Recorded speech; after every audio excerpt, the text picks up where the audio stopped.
अस्सलाम वालेकुम दोस्तों आज की वीडियो में मैं आपको बताऊंगी कि कैसे आप जैज़ में अगर आपके पास ज़ीरो बैलेंस है तो कैसे आप कॉल कर सकते हैं किसी भी नंबर पे। तो इसके लिए आपको जाना होगा अपने फ़ोन के कीबोर्ड पे और आप लिखेंगे अपने जिस नंबर पे कॉल करनी है। अगर आपके पास ज़ीरो बैलेंस है, बिल्कुल ज़ीरो है, एडवांस लोन भी आप ले चुके हैं और ज़ीरो बैलेंस है, तो आप कैसे कॉल कर सकते हैं किसी को ज़रूरी।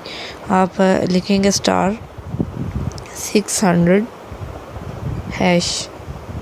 और कॉल कर देंगे। आपने कर दिया कॉल। अब आप इस पे लिखेंगे रिज़र्व कॉल 1, आप क्लिक करेंगे।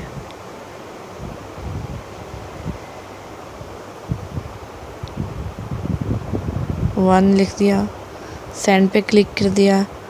अब आप अपना जो मतलूबा नंबर है वो डायल करेंगे, सेंड कर दिया और ये आपकी दरख्वास्त मौसूल होगी। अब आपकी कॉल चल जाएगी और आप जो हो कॉल रिसीव कर सकेंगे, मतलब कि कॉल कर सकेंगे आप अपने नंबर पे। तो दोस्तों ये थी वीडियो आज की छोटी सी।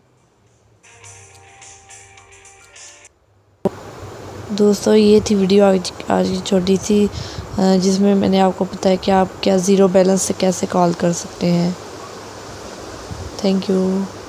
हमारे चैनल को सब्सक्राइब करें, लाइक करें, शेयर करें।